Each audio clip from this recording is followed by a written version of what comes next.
아내들이여 자기 남편에게 복종하기를 주께 하듯 하라. 이는 남편이 아내의 머리됨이 그리스도께서 교회의 머리됨과 같으니 그가 바로 몸의 구주시니라. 그러므로 교회가 그리스도에게 하듯 아내들도 범사에 자기 남편에게 복종할지니라. 남편들아 아내 사랑하기를 그리스도께서 교회를 사랑하시고 그 교회를 위하여 자신을 주신 바 같이 하라.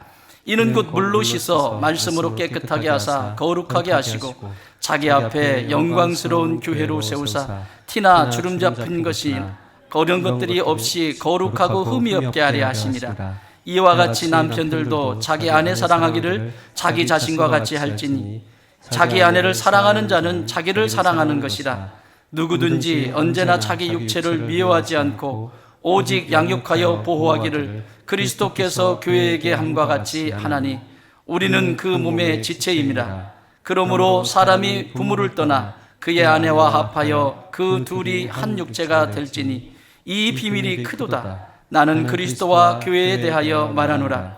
그러나 너희도 각각 자기의 아내 사랑하기를 자신같이 하고 아내도 자기 남편을 존경하라. 아멘.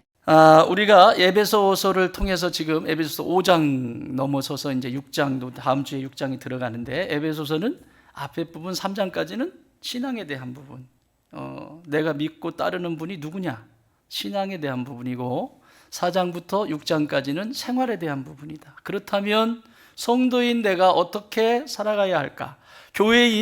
교회가 어떻게 세워져야 할 것인가에 대해서 말씀을 주고 계십니다. 그 중에서도 5장에 넘어오면 5장에서 5장 2절에 보면 그리스도께서 너희를 사랑하신 것 같이, 뭐 하신 것 같이? 사랑하신 것 같이. 그리스도가 나를 어떻게 사랑하셨는지를 알아야 된다. 사실은 이거 알면 끝난 거예요. 이거면 됐지 뭐. 세상은 다 상대적입니다. 내가 없는 걸 누군가가 가지고 있으면 괜히 그러고, 이게 상대적인 거예요. 어둠이죠. 그 다음에 두 번째는 15절에서 사랑하신 것 같이라고 했는데 15절에서는 오직 지혜 있는 자 같이. 하나님의 사랑을 내가 받았다면 이제 지혜 있는 자로 살아가야 되는데, 그 지혜가 뭐다? 세월을 아끼라 때가 악하다. 내게 주신 시간, 내게 주신 삶의 그 크기가, 남겨진 크기가 얼만큼 남았는지 나는 모르지만 모든 삶의 여정 속에서 진지하게 하나님께 질문하고 오늘의 내 삶을 점검하고, 때로는 비틀거릴 수 있지만 항상 말씀드렸죠. 저기 예수님이 계시면 오늘 여기서 살지만 예수님 보고 살아야 쓰러지지 않는다고, 곁길로 가지 않는다고. 마당 그려보셨죠? 마당에서 줄 그려보셨죠? 이렇게 어렸을 때 이거 많이 했는데, 땅 쳐다보고 그리는 애들은 저기까지 못 그립니다. 저 문까지 그리는 것이 내 목적이에요. 그러면 땅 쳐다보면 어디로 가냐면 저기로 가요. 근데 여기서 저기를 봐야 됩니다. 탁 찍고 딱 가면 저기까지 가요. 그런데 빤듯해요? 돌 걸리면 비틀 이렇게 되고, 가다 보면 탁 이렇게 되고, 빤듯하지는 않습니다. 그러나 거기까지 갔어요. 아무리 빤듯해도 방향이 잘못되면 큰일입니다. 그래서 우리가 예수님을 보고 가는 것은 매우 중요합니다. 다른 것 보는 것이 아니라 삶의 기준이 예수님이셔야 돼요. 아멘. 그래서 그분을 딱 보고 여기서 가다 보면 삐뚤하는 인생의 애정 속에서 있잖아요. 왜? 마음이 상하는 일도 있고, 생각이 복잡할 때도 있고, 내 마음대로 안 될 때도 있고, 도대체 이해가 안 되는 경우도 있고, 그렇지만 흔들리지만 여전히 나는 저 목적지를 향해서 가고 있다라고 하는 사실입니다. 사랑하는 여러분, 나는 오늘 예수님께서 이룬 위로가 여러분 가운데 있기를 바랍니다. 자, 오늘 말씀은 이런 가운데서 이제 관계라고 하는 부분을 다루기 시작해요. 관계는 매우 중요합니다. 성삼위 하나님은 관계의 하나님이십니다. 성부와 성자와 성령 하나님은 관계하시는 하나님이세요. 그래서 그 사랑이라고 하는 이 하나의 공통 분모를 가지고 관계하시는 거예요. 계속 이 관계를 하시면서 천지를 창조하시고, 그것이 망가진 것을 피조세계를 다시 새롭게 하시는데도 이 성부, 성자, 성령 하나님의 이 관계 속에서 이루어져요. 우리의 구원도 예수님께서 십자가에 못 박혀서 죽으셨지만 예수님의 역할이 있고 성령님의 역할이 있고 성부 하나님 아버지의 역할이 있어요. 그래서 이 삼위의 하나님의 작품이 구원이에요. 십자가에만 있는 것이 아니라 십자가 속에 아버지가 계시고 십자가의 속에 성령님이 계신 거예요. 그래서 이것은 관계하시는 하나님. 그러므로 건강한 성도는 관계를 잘합니다. 이것은 왜 아멘이 안 나오지? 건강한 성도는 관계를 아주 잘합니다. 왜 그런 줄 아세요? 하나님을 닮았으니까. 관계를 내가 양보할 거 양보하고 줄 거 주고 받을 거 받고 도와줄 거 도와주고 나도 도움 받을 거 도움 받고 또 다른 사람이 나보다 월등하면 너 잘한다 그리고 가서 배울 수 있는 준비, 내가 안 된다 그러면 아예 안 배우면 돼. 나는 이쪽에 재능이 없다. 저는 재능이 없는 게 있는데 다른 것도 뭐 변변치 않지만 제일 재능이 없는 게 뭐냐면 그림 그리는 거예요. 그래서 우리 집에 그림을 잘 그리는 놈이 없어요. 그림 선생님이 저한테 뭐라고 하냐면 목사님은 그림이 6살에서 멈췄대요. 그럼 이게 좀 가능하냐? 내가 노력을 하면 목사님 그냥 사세요. 그래서 못합니다. 그거는 아예 포기하면 돼. 그건 내가 안 되는 영역이니까. 그러나 나 그림을 잘 그리는 사람 보고 막 시샘하고 그러면 내가 행복하겠어요? 그렇죠. 그분은 그분으로 하나님이 쓰시는 거. 그럼 나는 다른 거 하면 되잖아요. 그렇죠? 여러분 앞에서 이렇게 말씀을 준비하고 이 말씀을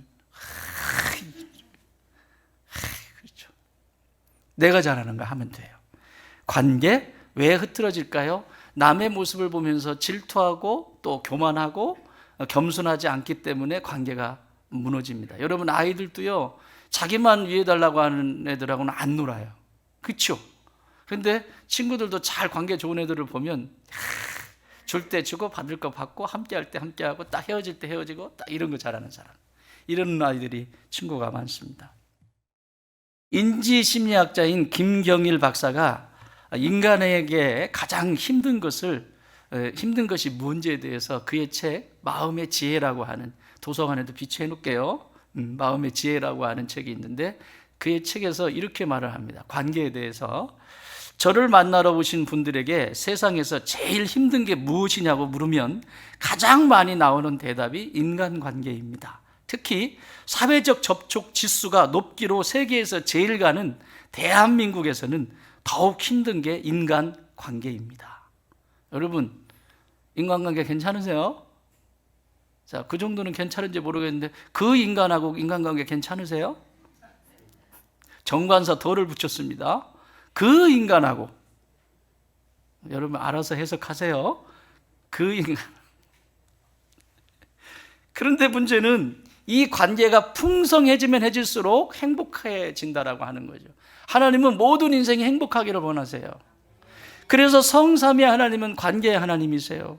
그리고 이것이 무너졌을 때 하나님은 이 관계를 다시 회복하시기 위해서 아들을 내어주시고 십자가에서 하나님과의 나의 관계를 화목하게 다시 회복시켜 주시고, 이웃과의 관계도 내가 그 사랑 때문에 하나님께로부터 주신 그 십자가의 사랑이 너무 커서 이웃과의 관계 속에서도 사랑하게 되는, 관계 속에 살아가게 되는 존재로 우리를 지금도 이끌어가고 계십니다.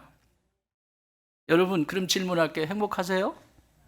아이고, 그래도 배운 분들은 다르네. 옆에 분에게 한번 인사하세요. 당신은 참 배운 여자입니다. 배운 남자한테 배운 여자라고 그러면 어떡해요?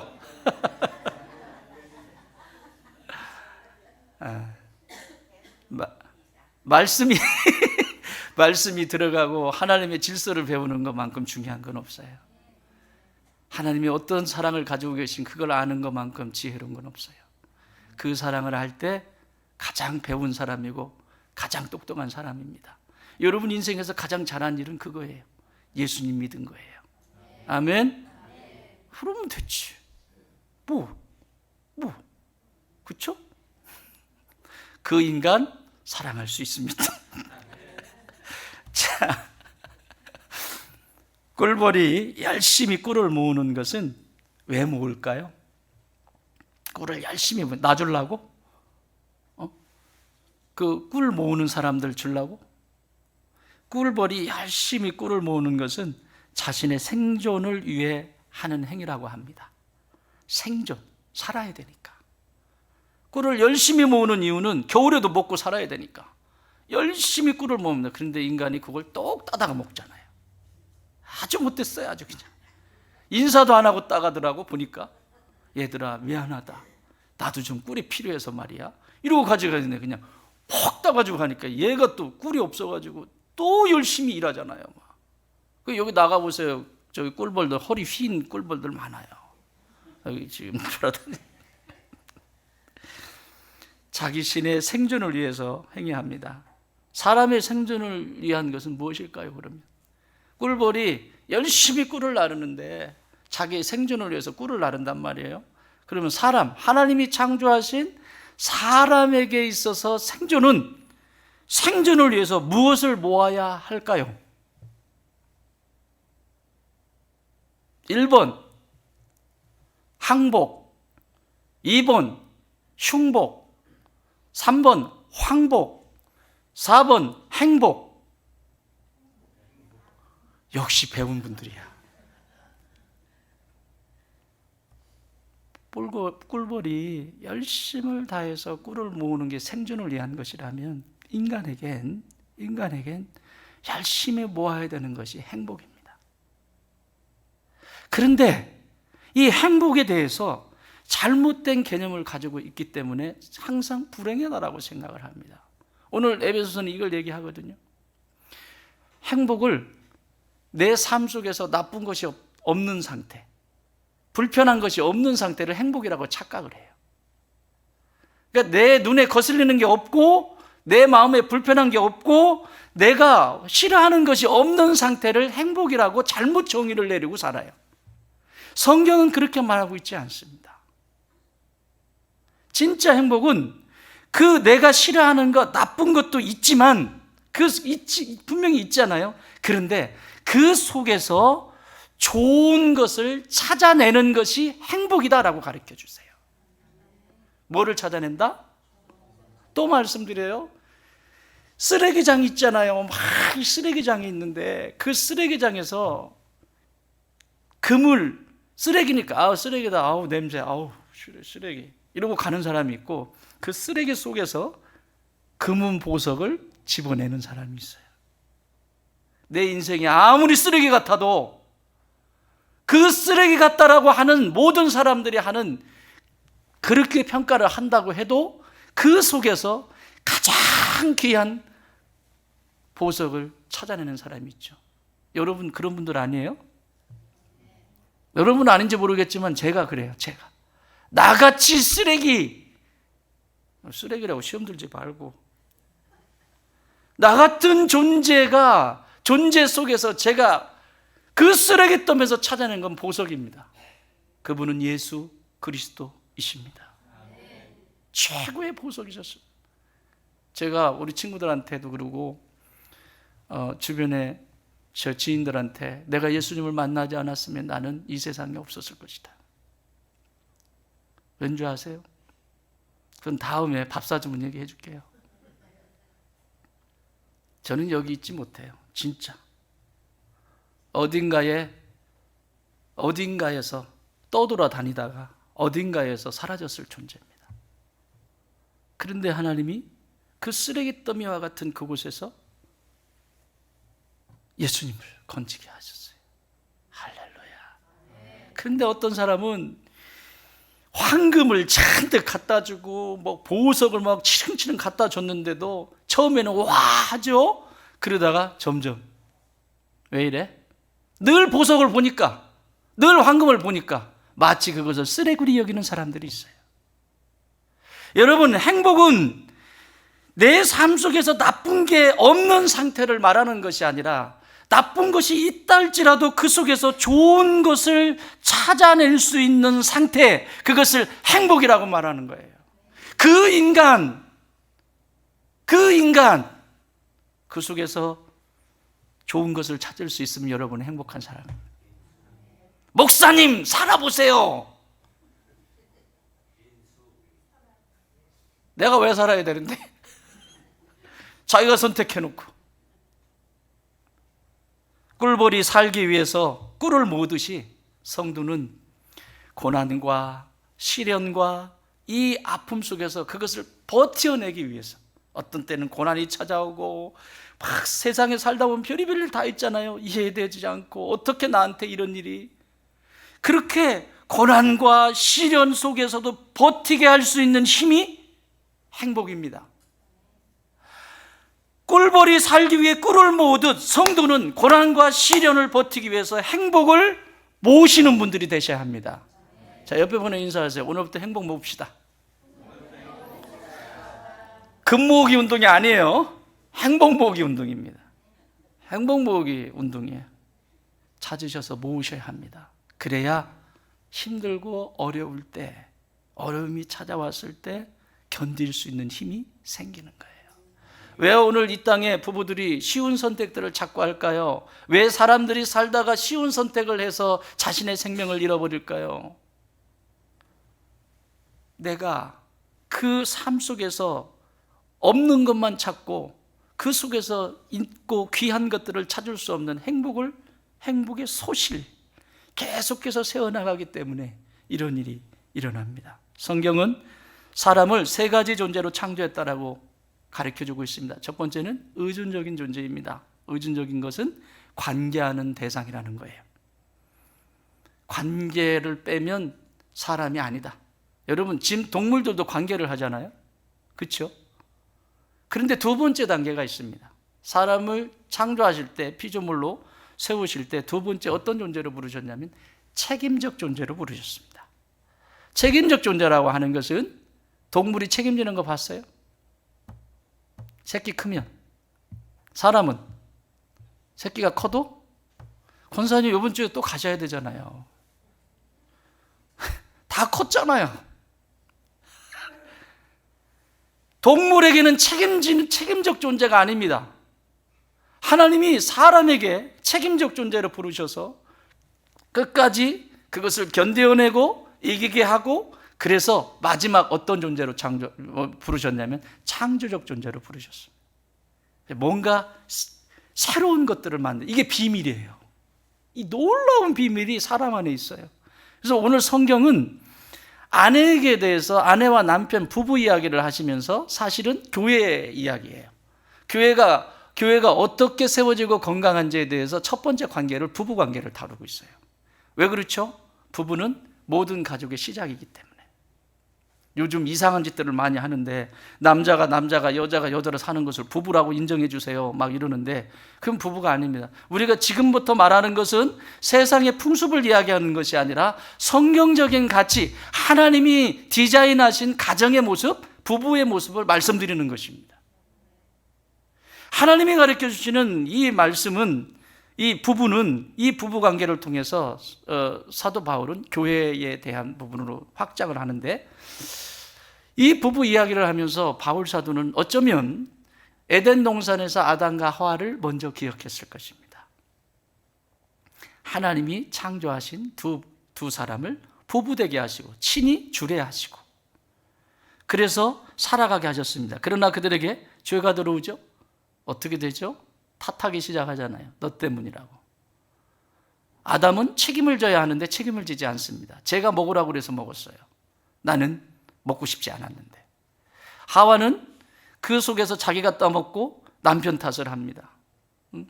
계속해서 서로 싸우기 시작합니다. 사랑의 관계가 무너지고, 복종의 관계, 존중의 관계가 무너지고, 그렇게 되는 것이죠.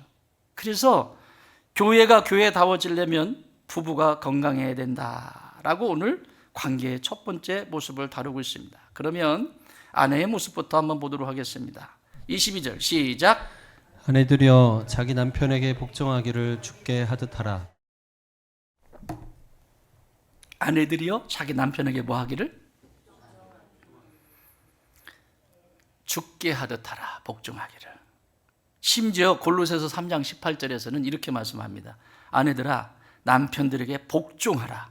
이는 주 안에서 마땅하니라. 큰일 났네. 자, 자매님들 고개 드시고, 남편분들에게 복종하십니까?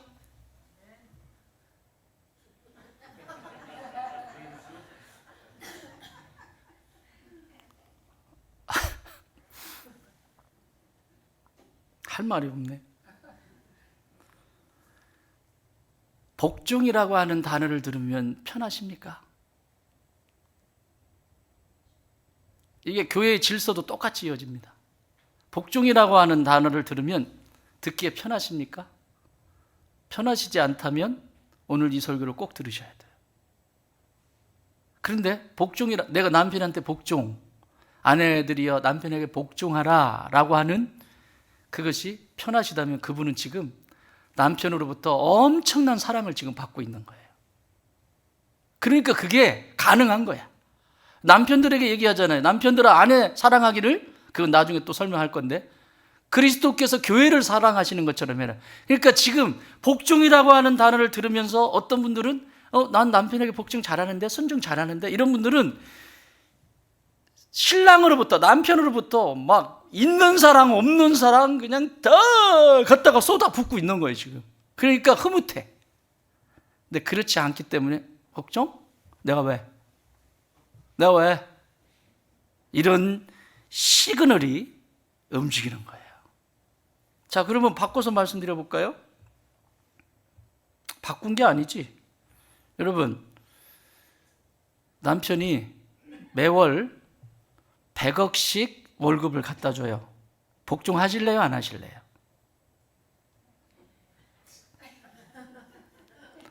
바로 한다 그러잖아요. 바로.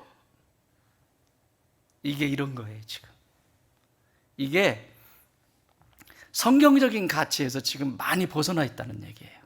그러니까 이 세상의 물질이 지금 가정에도 들어와 있고, 물질이 내가 필요한 만큼 있어야 되는데 물질이 더 있으면 더 편리하게 살 수 있고 편안하게 살 수 있고 더 풍족한 가운데서 내가 하고 싶은 거 할 수 있기 때문에 여행도 다니고 할 수 있기 때문에 이 물질이 중심이 되어 있는 거예요. 그러니까 이건 무슨 얘기냐면,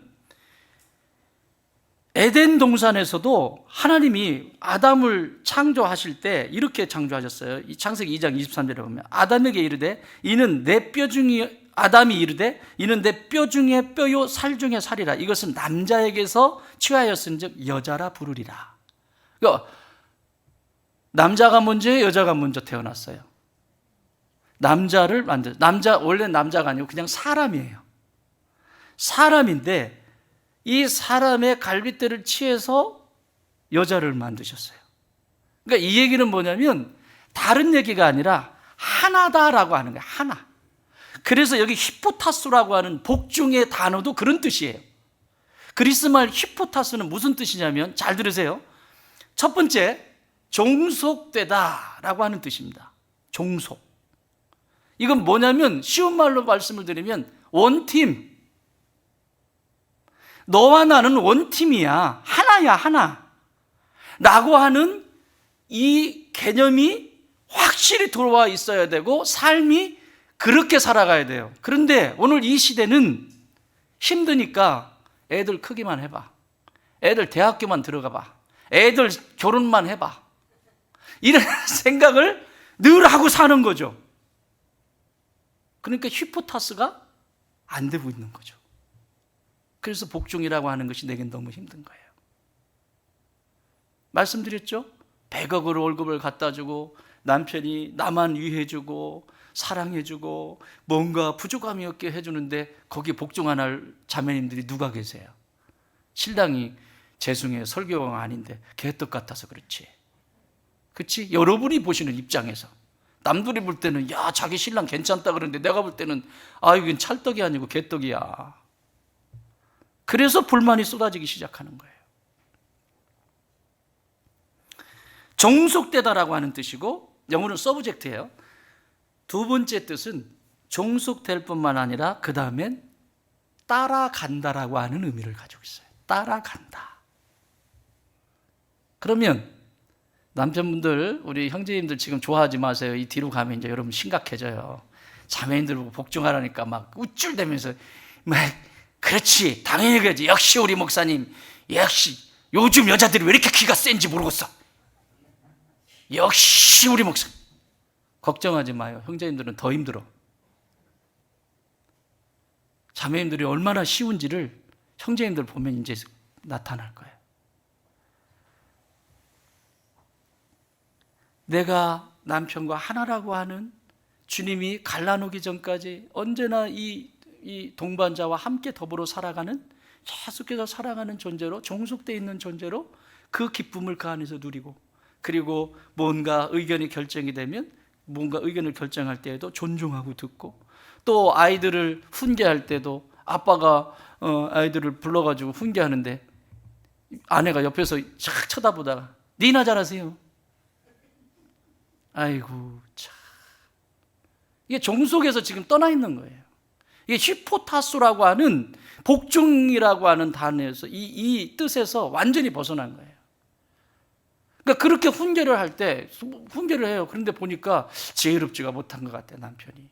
그러면 훈계하는 건 훈계하고 나중에 따로 여보 아까 왜 그렇게 얘기를 했어요? 나는 이렇게 할 줄 알았는데 이렇게 해주면 더 좋지 않았을까? 자기들끼리 얘기해야지. 자기들끼리. 그걸 애가 보는 앞에서 니나 잘하세요.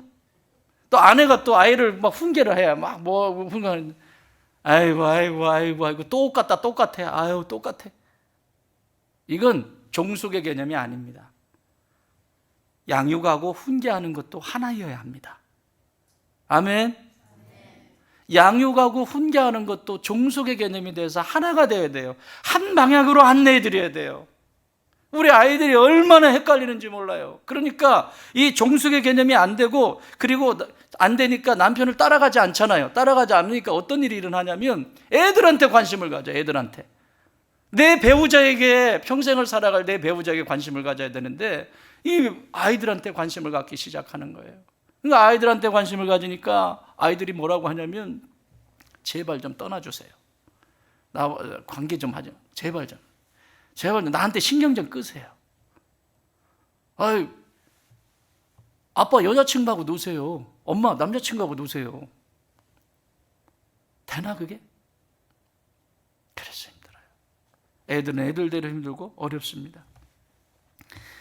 자, 아내들이 예수님의 머리이신 것처럼 남편이 가정의 머리라고 오늘 성경 23절에서 말씀하죠. 그렇다면 남편에게 복종이 안 되는 이유에 대해서 세 가지 질문을 여러분한테 던지려고 합니다. 잘 들어보시고 왜 이게 안 되는지.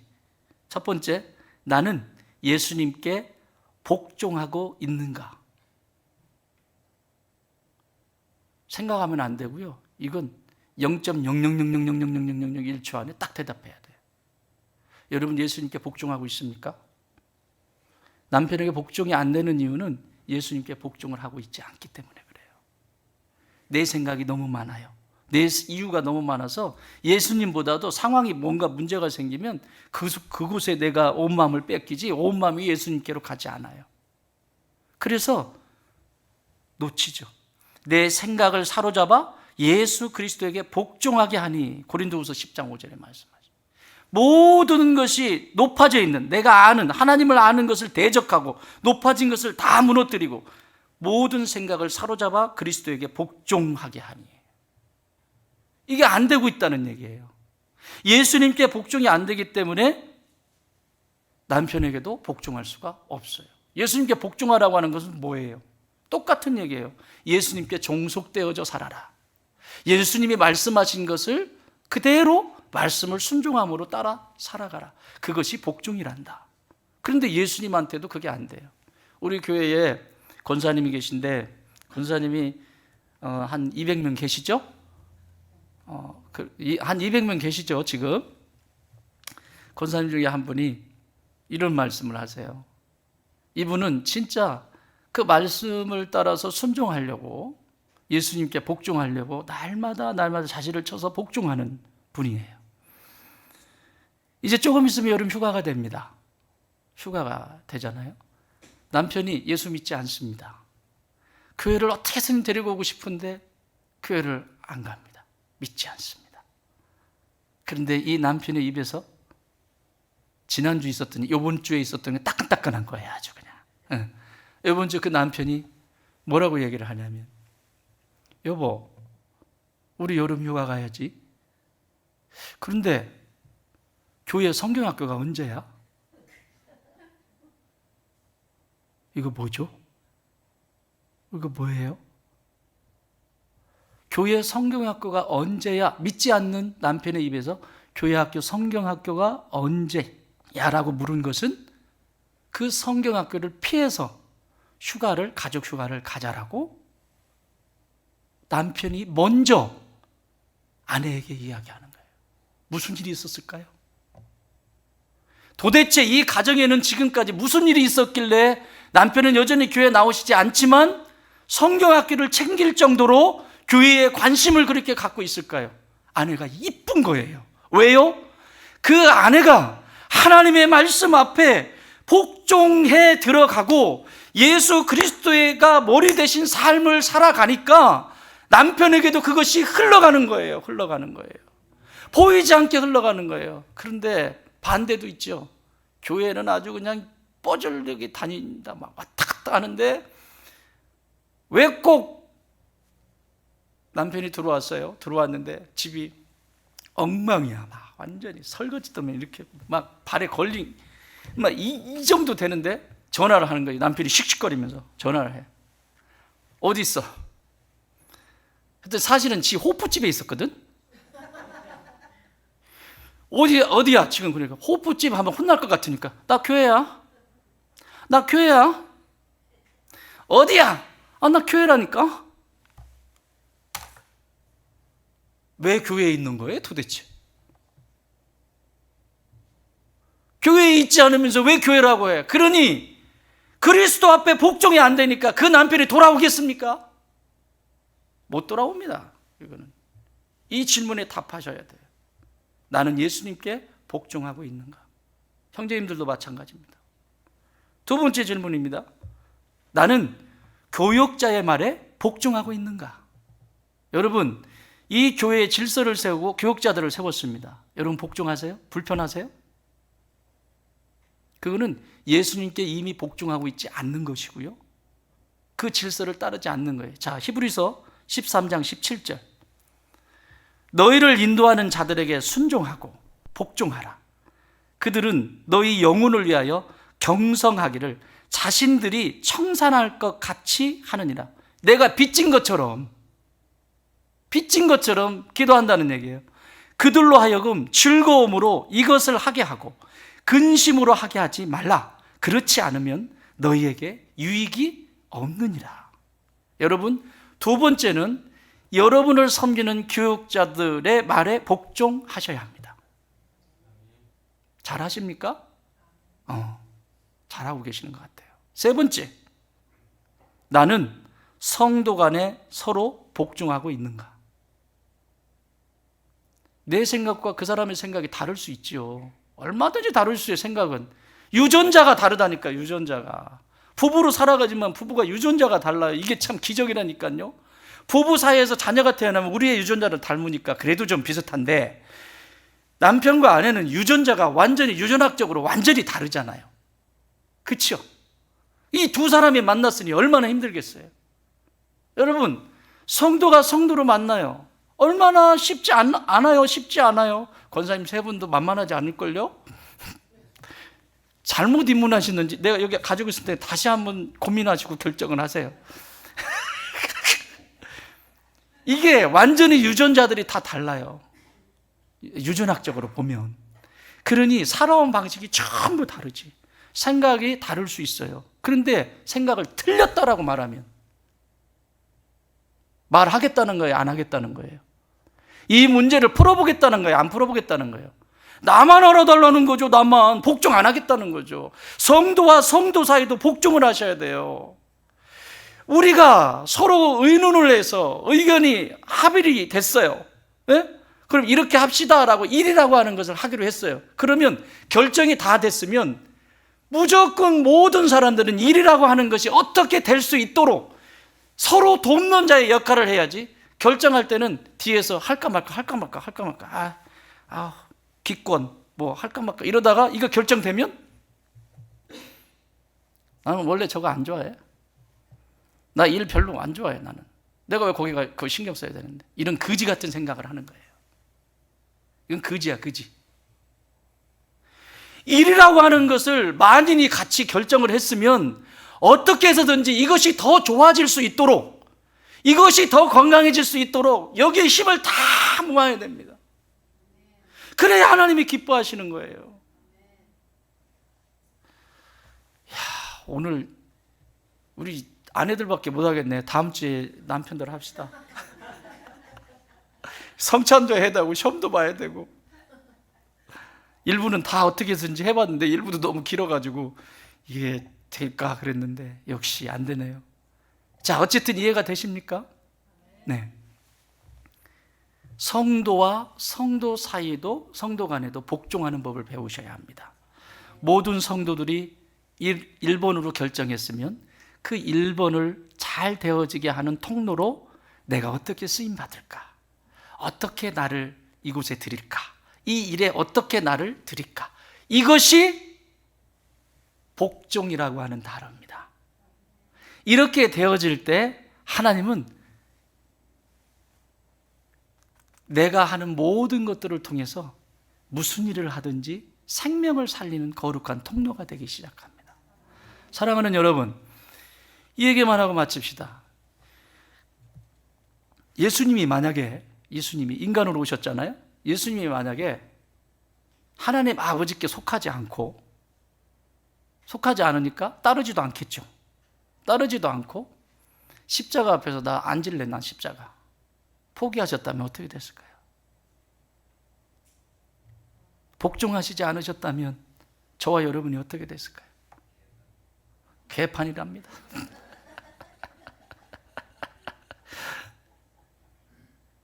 이렇게 중요해요, 복종이. 여러분, 지금까지 인류 역사 속에서 잘못되어진 이 복종의 개념을 바꾸십시오.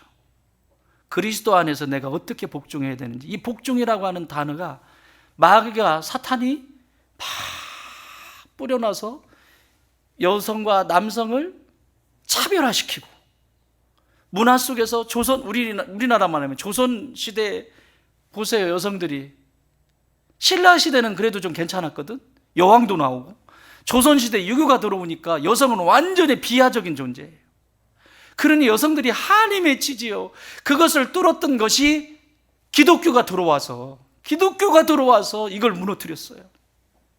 왜요? 예수님이 복종하셨으니까. 예수님이 하나님 아버지께 온 마음을 다하여, 그는 근본 하나님의 본체시나 하나님과 동등됨을 취할 것으로 여기지 아니하시고 자기를 비워 종의 형체를 가져 그 앞에 복종하셨다라고 말합니다. 그래서 내가 산 거고 여러분이 사신 거예요.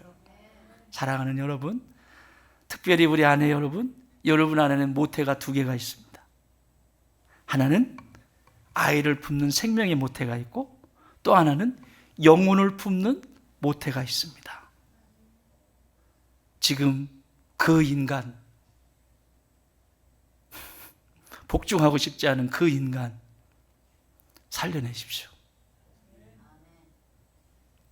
생명을 품고 내가 내 자녀를 품은 것처럼 주의 말씀 앞에 복종하는 법을 배우고, 교회의 질서 앞에 복종하는 법을 배우고, 성도와 성도와의 사이에서 복종하는 법 속에서 내 안에 영혼의 생명이 살아나는 그런 귀한 축복이 오늘은 자매님들 가운데 충만케 되기를 주의 이름으로 축원합니다.